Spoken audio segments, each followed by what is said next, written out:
Good morning, welcome back to our channel. আজকে আমরা চললাম বদ্রীনাথের পথে। এখানে আমরা গুপ্তকাশিতে স্টে করেছিলাম কালকে রাতে, প্রচন্ড টায়ার্ড ছিলাম। যাই হোক, আজকে সকালবেলা আমরা এখন যাচ্ছি বদ্রীনাথের পথে। পুরো রাস্তাটা তো থাকবেই, আর যদি তাড়াতাড়ি পৌঁছে যেতে পারি তো সন্ধ্যাবেলা আমরা পুজোও দেবো।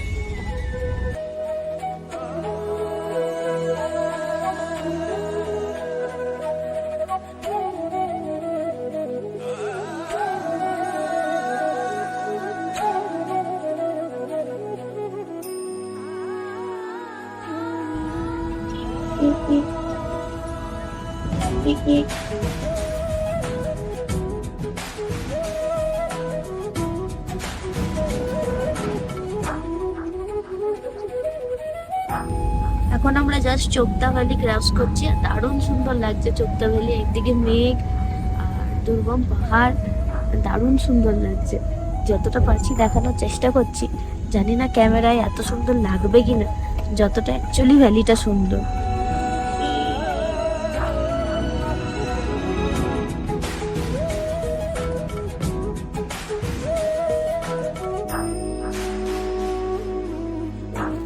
চোপতা ভ্যালিতে এসে দাঁড়িয়েছি একটা জায়গায়, এখানে একটু খাওয়া দাওয়াও করা যাবে।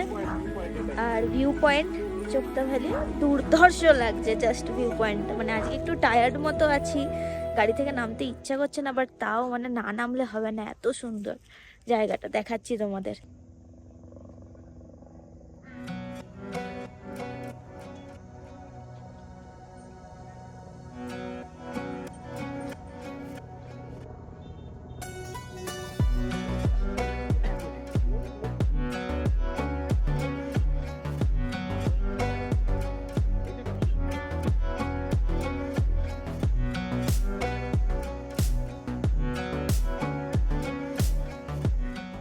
যেখানে দাঁড়িয়েছে গাড়িটা, সেখানে ভিউটা জাস্ট দারুণ লাগছে।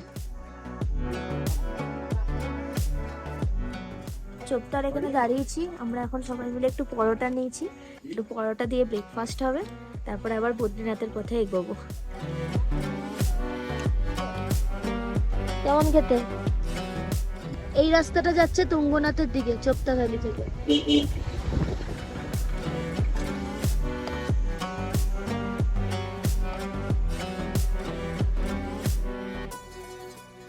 ভিডিও শুরুতেই তোমাদের সাথে চোপতা ভ্যালি শেয়ার করলেও পরের দিকে কিন্তু বদ্রীনাথ ধামটা পুরোটাই তোমাদের সাথে শেয়ার করব। আর বদ্রীনাথ ধামে আমরা কিভাবে গেলাম, কোথায় থাকলাম, সেটাও পুরোটা তোমাদেরকে দেখাবো।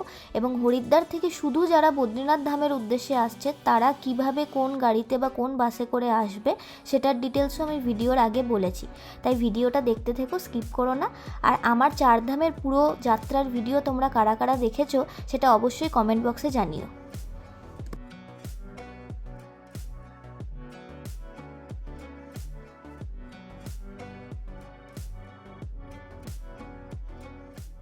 তুঙ্গনাথের রাস্তা পার করে আমরা আরেক জায়গায় দাঁড়িয়েছি। এই 10-15 মিনিট আসার পরে এখানে এখন রেজিস্ট্রেশনটা চেক হবে, বদ্রীনাথের রেজিস্ট্রেশনটা, সেটা এই এখনই চেক হবে। আগে যদি রাস্তায় চেক হয় সেটার ইনফরমেশন আমি দিয়ে দেবো।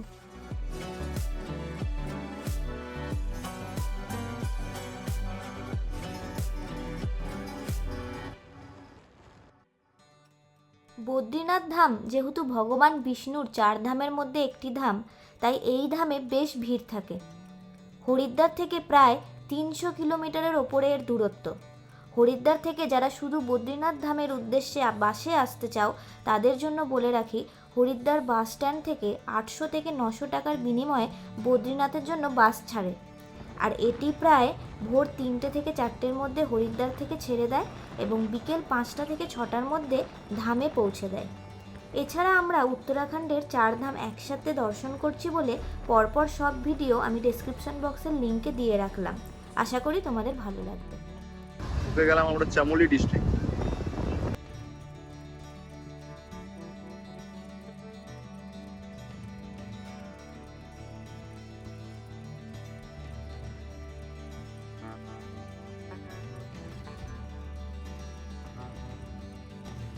এখন আমরা নেমেছি গাড়িতে তেল ভরতে, তেল ভরে খুব ভালো করে আবার শুরু করব। খুব সুন্দর ওয়েদার।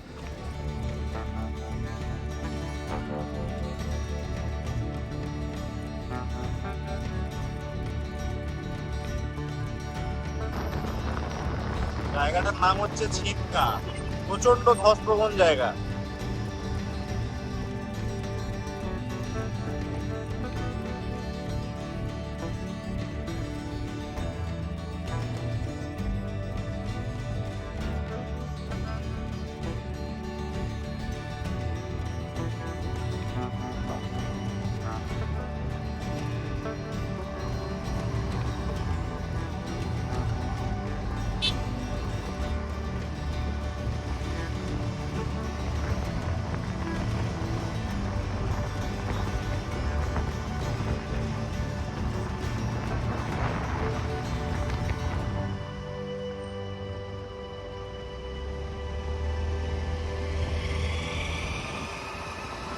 জসিমঠ এখনো ঢুকিনি। জসিমঠ ঢোকার আগে দাঁড়িয়েছি একটা জায়গায়। তো প্রায় 1-1:30 বাজতে চললো। এখন আমরা একটু লাঞ্চটা সেরে নেবো, তারপরে আবার এগোবো। দুটো জিনিস অর্ডার দিয়েছিলাম আমরা, একটা মশালা ডোসা আর একটা লাস্সি। লাস্সি আমি অর্ডার দিয়েছি, ও খেয়ে যাচ্ছে। মশালা ডোসাটা খাও, যেটা অর্ডার দিয়েছে সেটা। আর এবারে মশালা ডোসাটা খাচ্ছি, ভালো টেস্ট, ভালো করেছে। আমরা যে হোটেলটায় দাঁড়িয়ে সেদিনকে লাঞ্চটা সেরে নিয়েছিলাম সেটার নাম ছিল কুশল প্যালেস। আর এখানকার খাবার দাবার কিন্তু খুবই ভালো ছিল, বিরিয়ানি থেকে শুরু করে ভেজ আইটেম সমস্ত কিছু এখানে অ্যাভেলেবেলও ছিল। আর ড্রাইভার দাদাই আমাদের এখানে দাঁড় করিয়েছিল। আসার দিনও আমরা এই হোটেলটাতেই লাঞ্চ সারবো, সেই দিন তোমাদের সাথে মেনু কার্ডটা শেয়ার করে দেবো। रास्ता यहाँ से लेके यहाँ इस समय कार है ना भाई, इतना चौड़ा रास्ता भाई, यहाँ पे अच्छा, इसको बोलते हैं पागल नाला। जगह नाम क्या नाम? पागल नाला। पागल नाला है, कुछ पता किससे मारा था नाम, पागल ही था। ये तो मस्त ভেঙে গেছে। কতটা অবধি চওড়া ছিল? অতটা পুরো টোটালটা ধসে গেছে।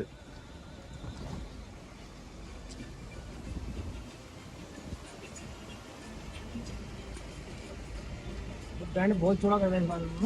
वही तो देख रहे, इतना चौड़ा था।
বলছে সুহানা মৌসম है।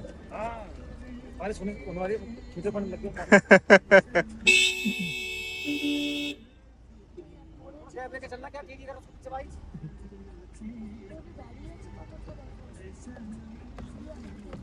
भाई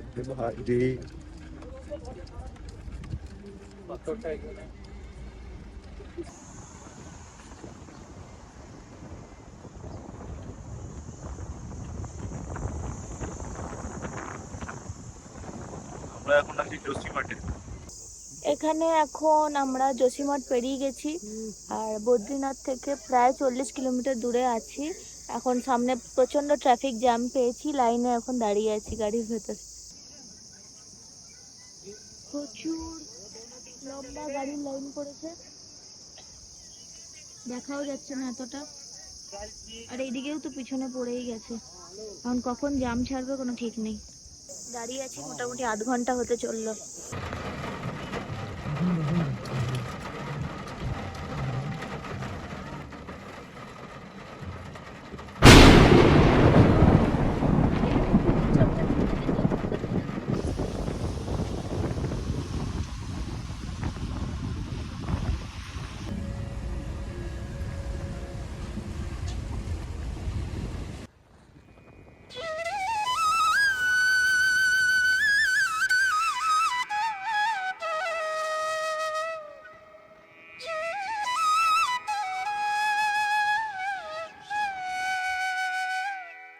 বদ্রীনাথ ধাম যে পর্বতে অবস্থিত সেই পর্বতটির নাম হলো নারায়ণ পর্বত এবং এর ঠিক উল্টো দিকেই রয়েছে নর পর্বত। কথিত আছে ভগবান বিষ্ণু এই অঞ্চলে এসেই ধ্যানমগ্ন হয়েছিলেন এবং ধ্যানের সময় ভগবান বিষ্ণু এই অঞ্চলের দারুণ শীত সম্পর্কে কিছুই জানতেন না। তখন মা লক্ষ্মী এসে সেই ধ্যানমগ্ন বিষ্ণুকে রোদের তাপ এবং বৃষ্টি থেকে রক্ষা করার জন্য বদ্রী গাছে স্থাপন করেন। বদ্রী কথার অর্থ হলো কুল এবং তারপর থেকেই এই স্থানে বিষ্ণুর নাম হয় বদ্রী বিশাল এবং এই স্থানের নাম হয় বদ্রীনাথ ধাম।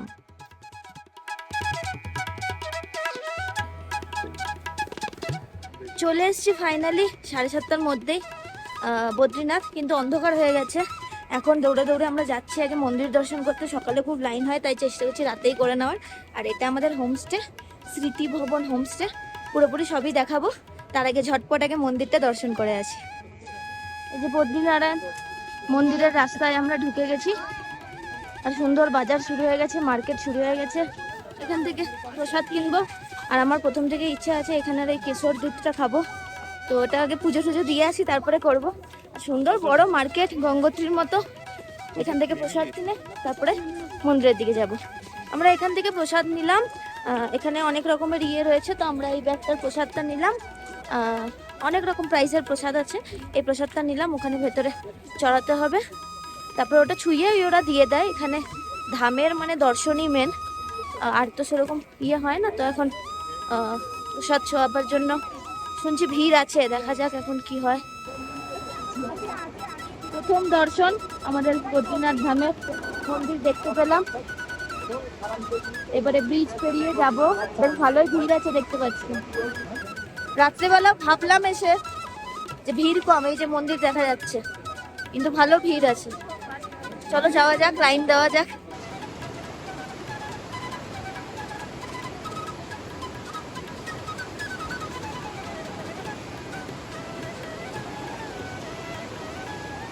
ঠিক মন্দিরের 100 মিটার আগে আবার রেজিস্ট্রেশন দেখাতে হচ্ছে, এখান থেকে টোকেন দেবে, দর্শন টোকেন।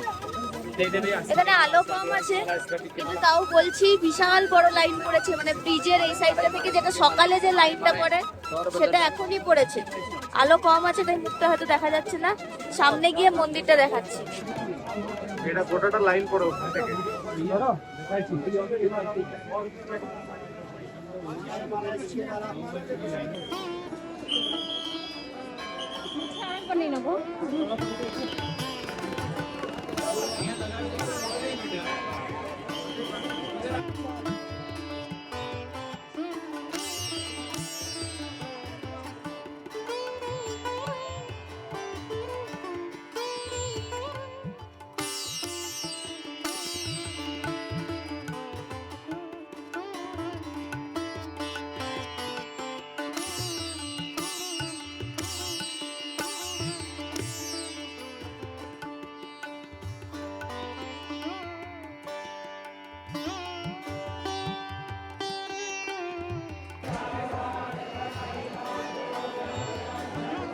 এটা পুরো ভেতরের মন্দির চত্বরটা। এখানে লক্ষ্মী মন্দির, হনুমান মন্দির সব আছে। এটা মন্দিরের পেছনটা।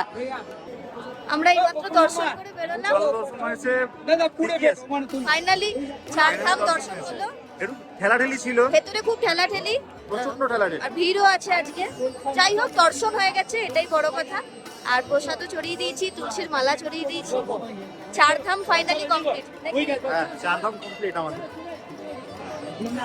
মন্দিরের এইদিকে রয়েছে হনুমানজির মন্দির। আজকে প্রচন্ড ভিড়, কিছু দেখাই যাচ্ছে না।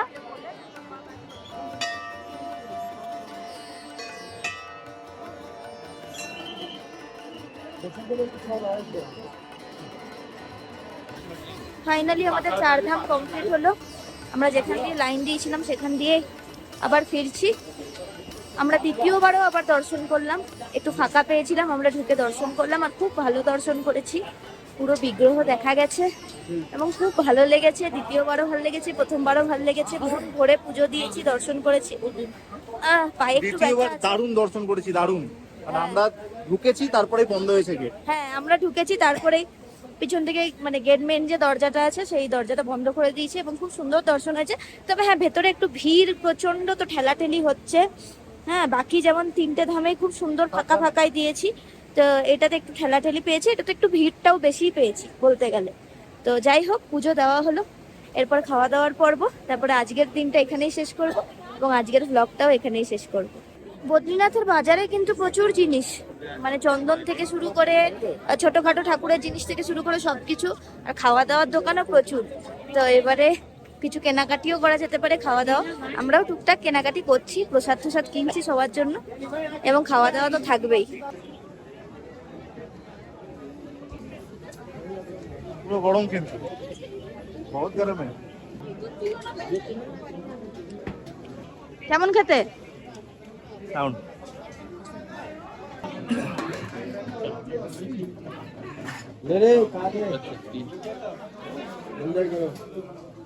আজকের এখানেই শপিং, খাওয়া দাওয়া, পুজো সবকিছু শেষ করলাম। দেখা হচ্ছে নেক্সট ব্লগে। কালকের ব্লগে থাকবে মানাগ্রাম, এবং মাঝখানে কোথায় স্টে করি সেটার পুরোপুরি ডিটেলস সেটা এখনো আমাদের ঠিক নেই, তো ঠিক করি তারপরে দেখা হচ্ছে নেক্সট ব্লগে। আজকের মতো বাই। ভালো লাগলে চ্যানেলটাকে সাবস্ক্রাইব করে রেখো।